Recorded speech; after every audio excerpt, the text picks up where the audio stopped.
اوس د دې نه بعد تفصیلي مخارج بیانېږي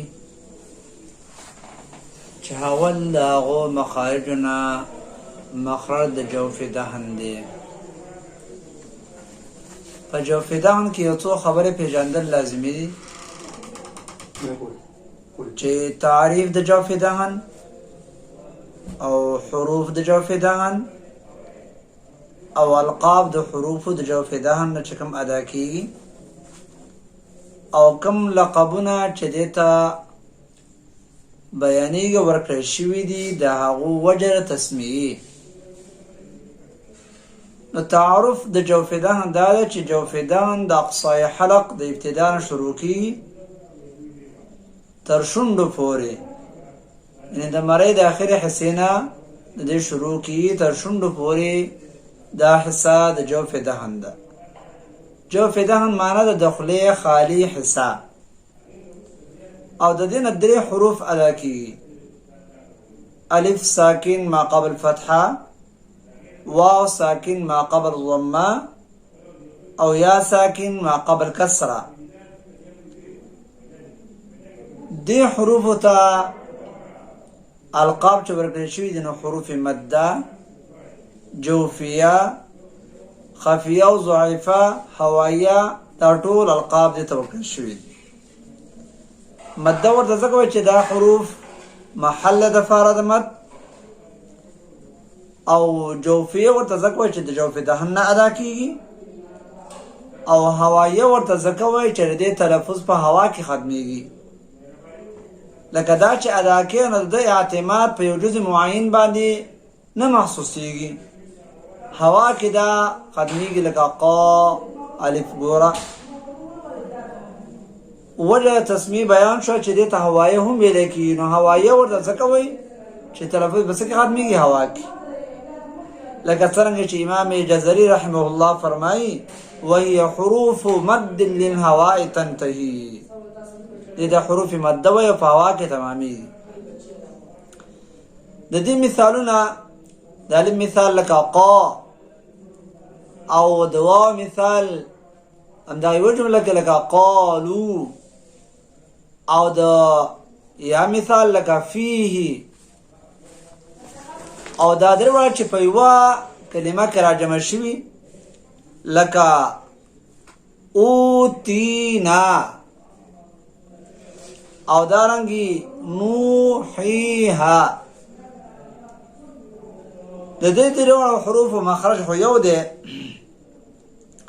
خو فرق د دې په اوازونو کې دی.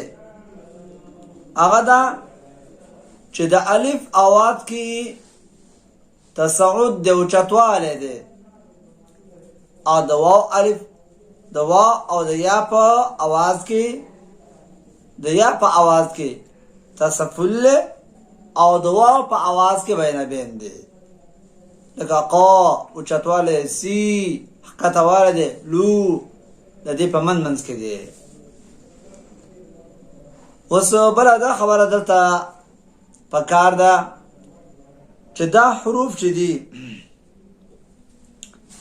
د دې حروفو مخرج خو مقدرو چې دا په درجه د فرع کې دی، پکار ده چې دا وروسته بیان شوی وي، او نور مخارج چې کوم محقق دي هغه په درجه د اصل کې دي، هغه مخکې بیانول پکارو. نو وجه د تقدیم د دې دا ده چې مولا لقالي وایي دا مخرج په منزله د کل او نور مخارج په منزله د اجزاء دي، او کل مقدم یې په جزء. د دې مطلب دا چې جوف دهن یوه غټه حصه ده، داسې ده لکه ګویا کې دا نور مخارج په دې کې دننه پراته دي. نو ځکه د جوف دهن بیان مخکې کړی. او بله وجه دا ده چې حروف جوړېږي د اواز نه، اواز جوړېږي د سان او سا راخېږي د پړپوس نه. نو دا حروف په نسبت د نورو حروفو اواز ته نږدې دي، نو ځکه د دې حروفو مخرج دا مخکې بیان کړی شوی دی، او مخارج محققه د دې نه وروسته بیان شوي دي. خو په دې درې واړو حروفو کې د دې الف مخرج چې دی نو دا استقلالي مخرج دی.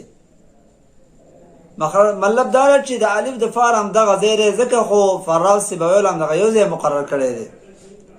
او د واو د یا د پاره دا مخرج جوفیدان تحولی و انتقالی دی. د دې سره سره یو دو حروف نور پیژندل لازمي دي چې یو ته حروفي دغه دوه حروف ته حروفي لینه وایي. څه ورته وایي؟ حروفي لینه. چې واو ساکن وي او ما قبل فتح وي، او یا ساکن وي ما قبل فتح وي، لکه او کصیبین، او کی واولین، الیه کی یا لینا. دا دواړه حروف چې دي نو دیتا حروف لینه ویل کی. یو چې کله دا بیانېږي نو دیتا به حرف لین، واولین یا لینه وي. خو دا سوال کېدلی چې حروف لینه دیتا مده ویلی شي که نه؟ نو جواب دا چې حروف لینه مده خو نه دي، خو مشابه بالمده دي. څنګه؟ ځکه حروف لینه هم ساکن دي او حروف مده هم ساکن دي، نو په دې سکون کې دا مشابهت لري. او بل لا چې حروف لینه هم نرم ادا کېږي، هغه هم نرم ادا کېږي مده، نو لینه مده نه دي، بالذات مده نه دي، خو مشابه بالمده دي په سکون او لطافت کې.